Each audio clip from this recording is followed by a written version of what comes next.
يا رب صل وسلم دائما أبدا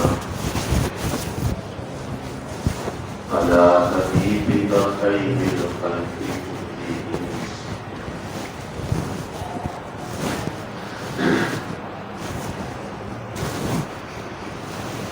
حضرت سلمان فارسی رضی اللہ عنہ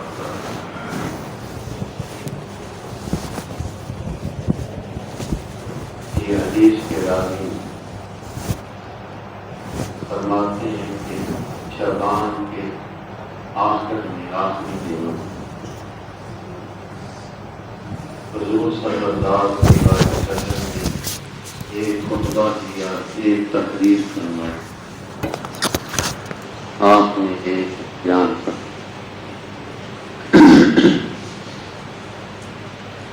یہ حضرت سلمان رضی اللہ تعالی عنہ بڑے امیر گھرانے کے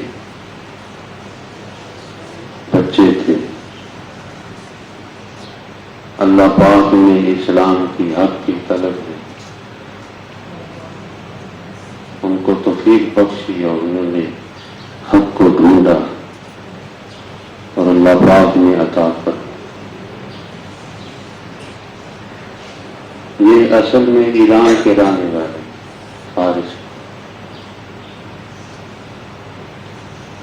تو ایک بہت بڑے ذمہ دار کے بیٹے تھے، جیسے ہمارے معاشرے میں رئیس لوگ ہوتے ہیں، بڑے ہوتے ہیں، لیکن مذہب ان کا مجوسی تھا، یہ آتش پرست تھے۔ ان کے باپ جو تھے سارا گھرانہ آگ کی پوجا کرتے۔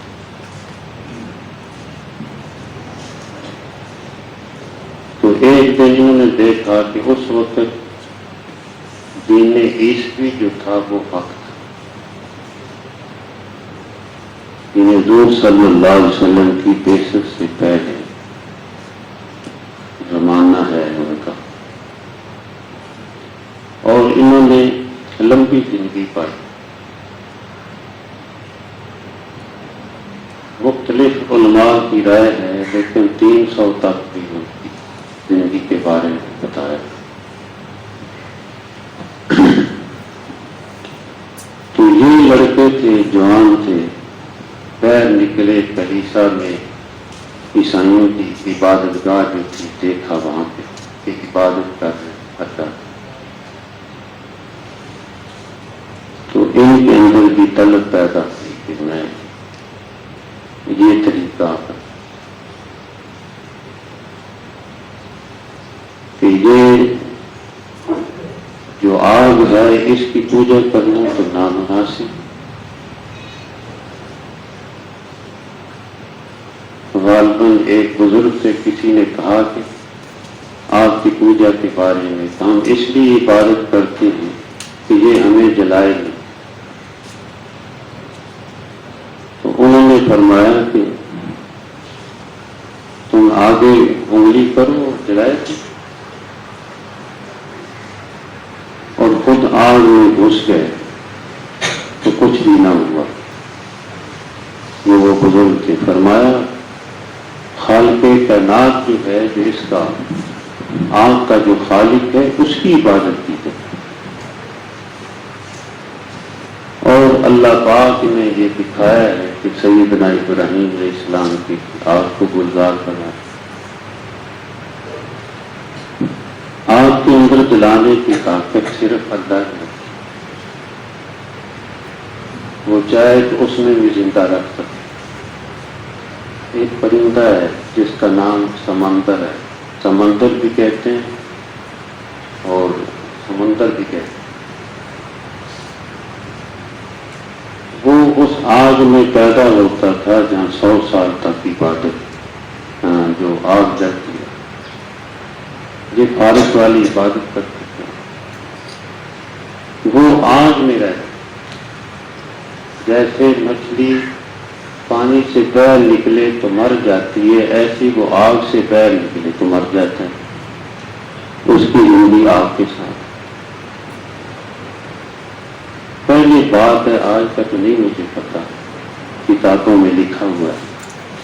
سہارنپور کی جو کونکنی باغ تھا وہاں پہ کچھ درخت لگے ہوئے تھے، ان درختوں کی خوراک آگ، ان کے نیچے آگ جلاتے تھے تو وہ آگے بڑھتے تھے۔ اللہ پاک اس پہ قادر ہے۔ مطلب یہ ہے کہ آگ ہو یا پانی، سورج ہے یا چاند، سمندر ہے یا دریا، انسان ہے یا فرشتہ، جن ہے یا کوئی پرند، سب کا خالق ایک اللہ ہے۔ کوئی بھی عبادت کے لائق نہیں، صرف عبادت کے لائق ایک اللہ ہے، لا الہ الا اللہ محمد۔ یہ حضور صلی اللہ علیہ وسلم ہمیں سمجھا کے یہ پیغام دے کر کے، تو بہرحال حضرت سلمان فارسی رضی اللہ تعالیٰ عنہ کا جو خاندان تھا وہ مجوسی تھا، آگ کی پوجا کرتا، لیکن ان کو یہ بات اچھی نہ لگی، تو وہ چھپ کر چلے گئے اپنے والدین سے ان کلیسا والوں کے پاس، اور جا کے کہا کہ میں اس مذہب میں داخل ہونا چاہتا ہوں، علم حاصل کرنا چاہتا ہوں، اپنی طلب ہے۔ تو انہوں نے کہا کہ یہ یہاں سے ایک جا رہا ہے قافلہ، آپ اس کے ساتھ میں کریں۔ تو بہرحال دین حق کے لیے، رائے حق کے لیے حضرت سلمان فارسی رضی اللہ تعالی عنہ نے اپنے خاندان کو، اپنے علاقہ کو چھوڑ دیا اور چل پڑے، اس طلب میں کہ علم حاصل کروں، اللہ کی عبادت کروں، اللہ کو راضی کروں، جو صحیح راہ ہے وہ مجھے مل جائے، اس طلب میں اپنے گھر کو چھوڑ دیا، اپنے خاندان کو چھوڑ دیا، تو لمبی ایک مدت پھر کے رہے۔ فرماتے ہیں کہ اس دوران مجھے کسی نے پکڑ کے بیچ دیا، غلام بنا کر، 10 غلاموں کے ہاں میں بکتا رہا، ایک نے پکڑا آگے بیچ دیا، انہوں نے آگے بیچ، لمبا ان کا واقعہ ہے، آخر پہ بکتے بگاتے ہوئے مدینہ منورہ میں آ، ان کو ایک رات نے بتا دیا تھا جو قسطنطنیہ میں، استنبول میں رہتے تھے، کہ اب کوئی آدمی حق پر نہیں ہے، کوئی صحیح جاننے والا نہیں ہے، اور دار الہجرت حضور صلی اللہ علیہ وسلم کی جو ہجرت کا مقام ہے، جو جگہ، وہ بتا دیا کہ اس طرح وہاں کھجوروں کے جھونڈ ہوگے، وہ علاقہ ایسا ہوگا، وہاں پر وہ آخری نبی دین حق کے ساتھ مبعوث ہوں کے وہاں پہنچے۔ تو اس تلاش میں حضرت سلمان فارسی رضی اللہ تعالی عنہ بس زندگی گزار دی، تو آخر پہ بکتے ہوئے ایک یہودی کے ہاں مدینہ منورہ میں رہنے لگے۔ اپن سال کے لوگ جاتے رہتے تھے مدینہ منورہ،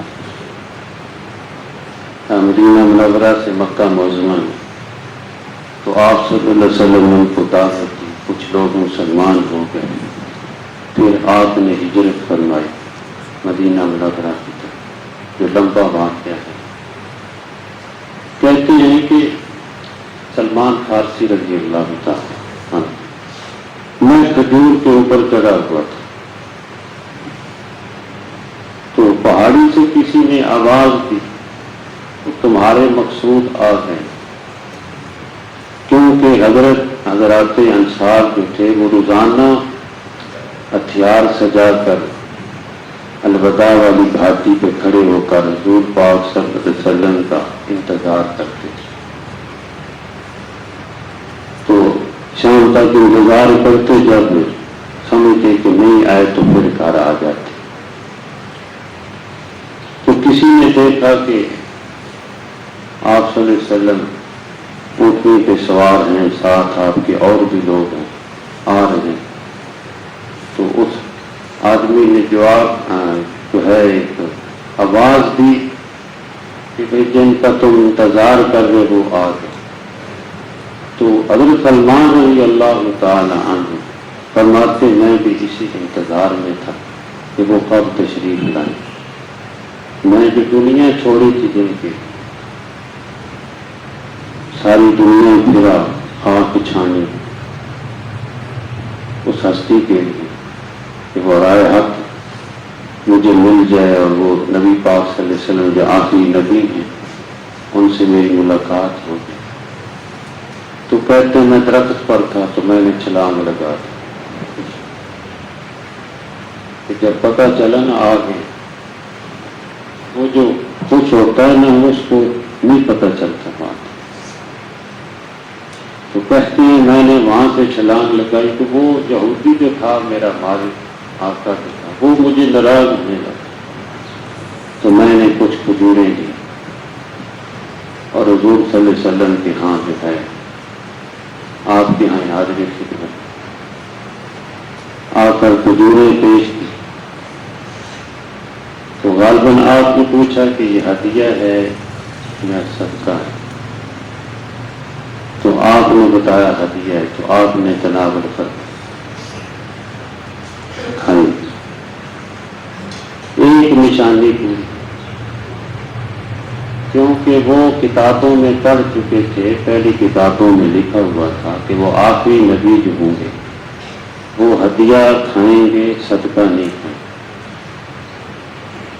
آپ صلی اللہ علیہ وسلم صدقہ اور اپنے اہل بیت کے لیے صدقہ فرمایا کہ حرام ہے، میرے لیے جائز نہیں ہے۔ تو آپ نے وہ ہدیہ کھا لیا۔ کہتے ہیں میں پھر آیا آپ کے پاس کھجوریں لے کہ یا رسول اللہ صلی اللہ علیہ وسلم یہ کھجوریں لایا ہوں، صدقہ کی ہیں، یا آپ نے پوچھا تو انہوں نے بتایا، تو آپ نے خود تناول نہیں فرمائی، دوسروں کو دے اور بات سمجھ گئے کہ واقعہ ہی وہ آخری نبی صلی اللہ علیہ وسلم۔ بلکہ ایک مرتبہ کھجوروں کا ڈھیر لگا ہوا تھا، حضرت حسن مجتبی رضی اللہ تعالیٰ ساتھ تھے، چھوٹے تھے، تو کھجور اٹھا کر منہ میں ڈال، تو آپ نے فرمایا کہا نکال دے کہ ہمارے لیے یہ جائز نہیں ہے، صدقہ جو ہے وہ سادات کے گھرانے کے لیے جائز نہیں۔ تو آپ نے ان کے منہ سے کھجور بہہ لی کہ آپ نے اتنا اہتمام فرمایا ہے کہ جو چیز ہمارے لیے جائز نہیں ہے ہمارا بچہ بھی نہ کرے۔ سوچنے والا کام ہے، یہ سوچنے کی بات ہے کہ آج ہماری کوئی تحقیق کس درجہ کی۔ بہرحال آپ نے صدقہ نہ کھایا تو حضرت سلمان فارسی رضی اللہ تعالی عنہ سمجھ گئے کہ یہ بھی نشانی پوری ہو گئی، آپ اللہ کے آخری نبی ہیں جن کی تلاش میں میں نکلا ہوا ہوں، ان سے ملاقات ہو۔ ویسے بھی آپ کے پاس صحابہ آتے تھے، حدیثوں سے ملتا ہے کچھ لے آتے تھے، اور آج بھی آدمی جاتا ہے کسی کے پاس، بعض لوگ کچھ ہدیہ لے جاتے ہیں، گھر والوں کے بچوں کے لیے لے جاتے ہیں، تو یہ خلاف سنت نہیں ہے، اس سے محبتیں قائم ہوتی۔ بہرحال ہونا اللہ کی ہے۔ حضرت دیا کلبی رضی اللہ تعالی یہ بڑے حسین ترین صحابی تھے۔ جبرائیل علیہ السلام ان کی صورت میں آتے، جب آپ صلی اللہ علیہ وسلم کے پاس انسانی صورت میں جبرائیل علیہ السلام حاضر خدمت ہوتے، تو حضرت دیا کلبی رضی اللہ تعالیٰ کی صورت میں حاضر خدمت ہوتی۔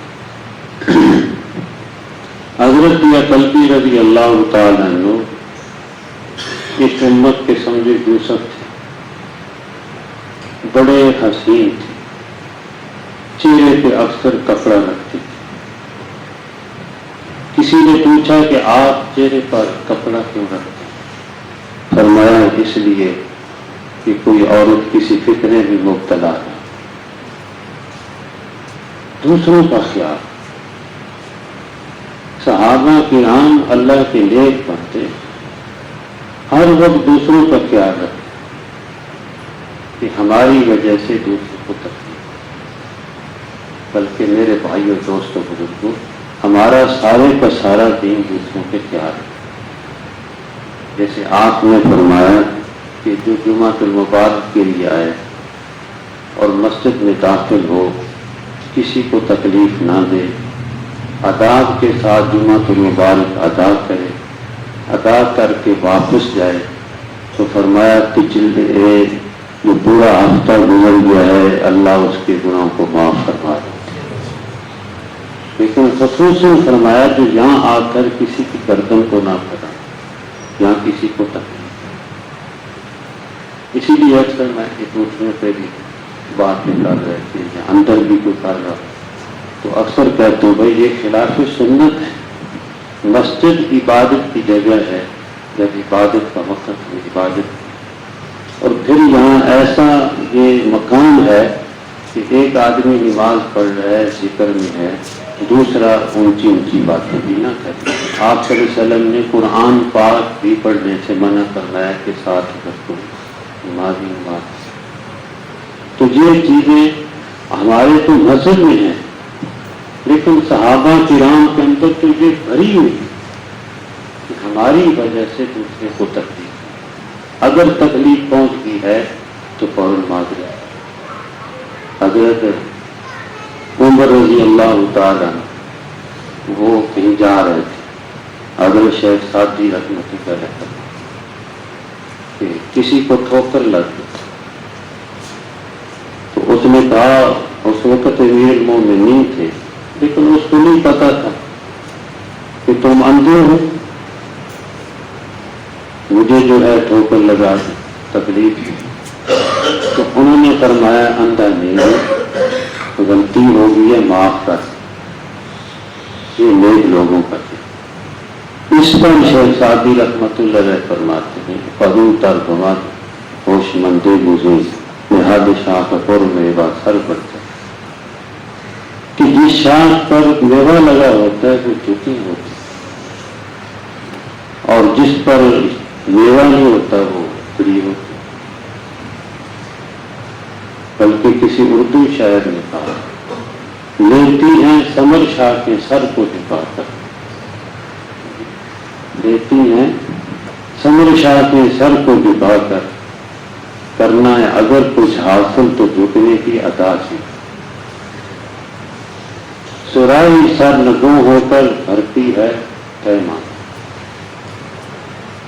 سرائی سر نگوں ہو کر بھرا کرتی ہے پیمانہ، عالی ظرف جو ہوتے ہیں ہمیشہ جھک کے ملتے ہیں، سرائی سر نگوں ہو کر بھرا کرتی ہے پیمانہ۔ یہی وجہ ہے کہ ہم نے دیکھا ہے بڑے بڑے لوگ اللہ نے بہت کچھ دیا ہے، انتہائی درجے کی عاجزی، جتنا زیادہ ملتا گیا اتنی جھکتے گئے، پھر ایسے لوگوں کو اللہ اتنا اونچا کرتے جاتے، بڑے بڑے عجیب لوگ دنیا، لیکن اللہ معاف فرمائے بعض دفعہ تھوڑا سا کچھ آ گیا اپنے ہاتھے سے بہ نکل، جو کچھ تھا سارا برباد کر،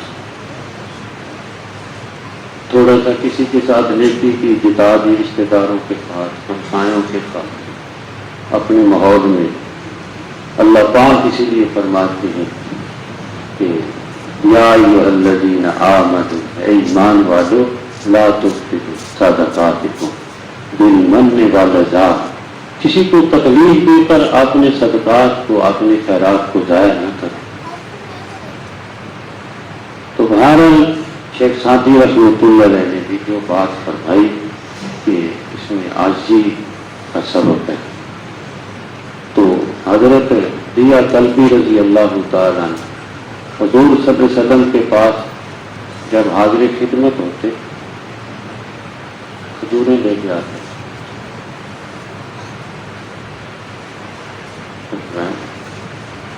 یار میرے ذہن میں ایک بات آ گئی، نصیحت اچھی ہوتی،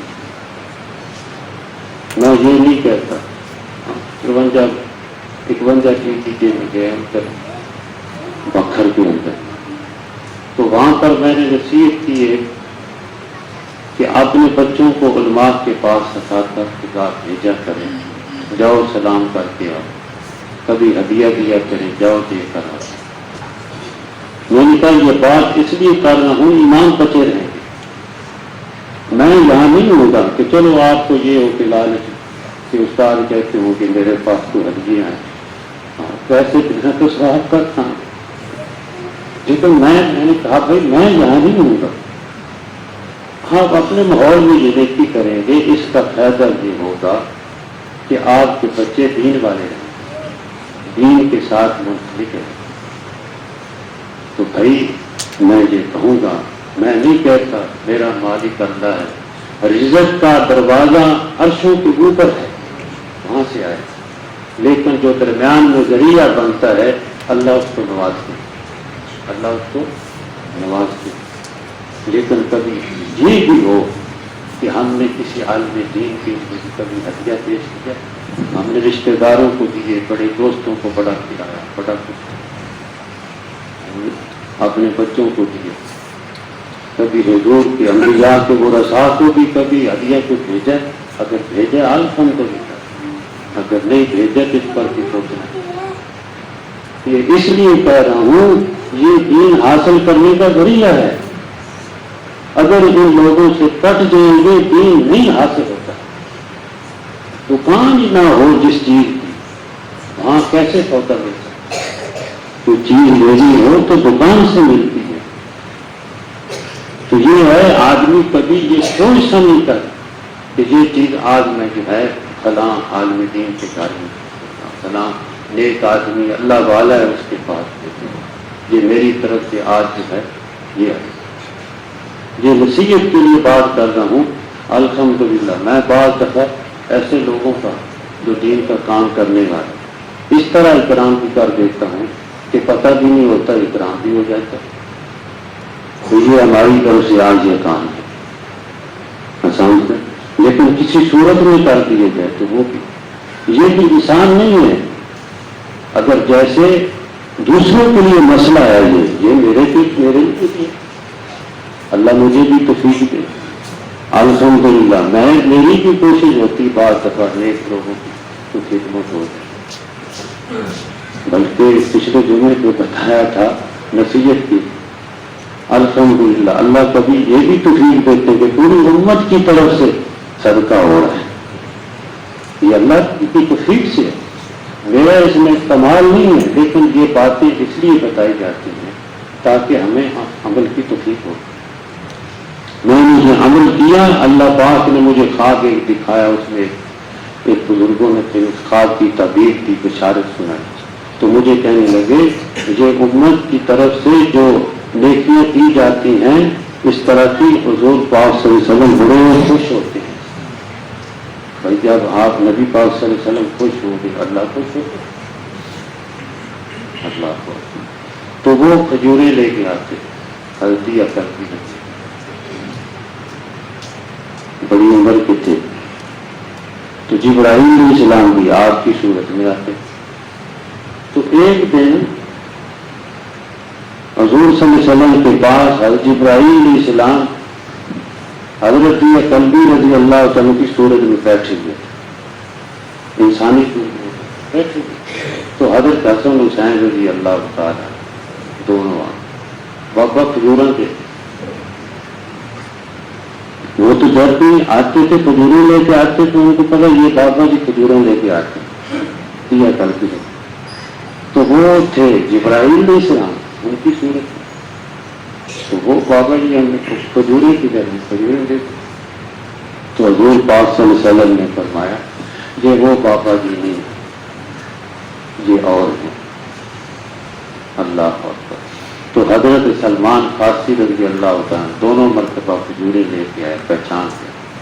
کسی نے مفتی سعید احمد صاحب رحمۃ اللہ علیہ سے پوچھا کہ حضرت ہدیہ اور صدقہ کیا ہے؟ یہ بھی ایک مسئلہ آتا ہے. مفتی تھے وہ حجاز کے اندر. کسی نے آ کے ہدیہ دیا مفتی صاحب سے، فوت ہو چکے ہیں، اللہ ان کی قبر کو منور کرے. غالباً مدینہ منورہ بھی فوت. تو پوچھا بھائی ہدیہ ہے یا صدقہ ہے؟ کہنے لگا جی مجھے کوئی پتہ نہیں ہے وہ ہدیہ کیا ہوتا ہے، صدقہ کیا ہوتا ہے، میں تو آپ کو دے گا، مجھے کوئی پتہ نہیں. بعض لوگوں بیچارے اتنے جذبات ہوتے ہیں کہ میں آپ کی خدمت کروں، یہ مجھے کوئی پتہ نہیں ہدیہ ہے یا صدقہ ہے. تو پھر کہنے لگا حضرت وہ ہدیہ کیا ہوتا ہے، وہ صدقہ کیا ہوتا ہے؟ آپ نے فرمایا ہدیہ ہوتا ہے کہ آدمی اپنے آپ کو محتاج سمجھ کر دوسرے کی خدمت کرے. میری یہ ضرورت ہے اللہ کے راستے میں خرچ کرنا، اس سنت پہ عمل کرنا، یہ میری ضرورت ہے.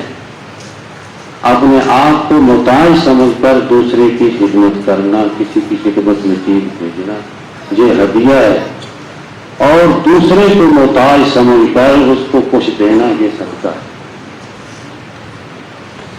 تو حضرت سلمان فارسی رضی اللہ تعالی فرماتے ہیں کہ آپ صلی اللہ علیہ وسلم نے فرمایا قال خطبنا رسول اللہ صلی اللہ علیہ وسلم کہ ہمیں خطبہ دیا، تقریر سنائی، اور اس میں فرمایا آپ نے کہ فی آخر شہر من شعبان، شعبان کے آخری دن تھے، جیسے آج کل شعبان آخری دنوں میں یہ خطبہ تھا.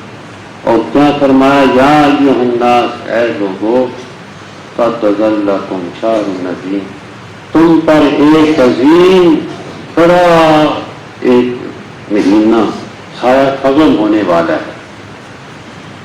قد ظلکم شہر عظیم، ایک بہت بڑا مہینہ وہ تم پہ سایہ فضل ہونے والا ہے. جیسے کوئی ہوتا ہے اوپر کوئی چیز تنگ کی جاتی ہے، بس ایسے جن کی رحمتیں لے کے آ رہا ہے. اور فرمایا یہ مہینہ مبارک شاہ، یہ مہینہ بڑا برکت والا ہے، اور ہر مسلمان اس مہینے کی برکات کو دیکھتا ہے کہ کتنی برکت ہے. اور اس میں رمضان مبارک کے اندر ایک تراویح کا اللہ پاک عمل زیادہ دیا ہے، یہ تراویح پڑھنی اور قرآن پاک کی تلاوت سنی جائے. اور آپ نے یہ بھی فرمایا کہ اس مہینے میں لا الہ الا اللہ محمد رسول، لا الہ الا اللہ کلمے کی کثرت کرنا اور استغفار کی کثرت کرنا، اللہ سے اپنے گناہوں کی معافی مانگنا اور جنت کی طلب کرنا، جہنم سے اللہ کی پناہ.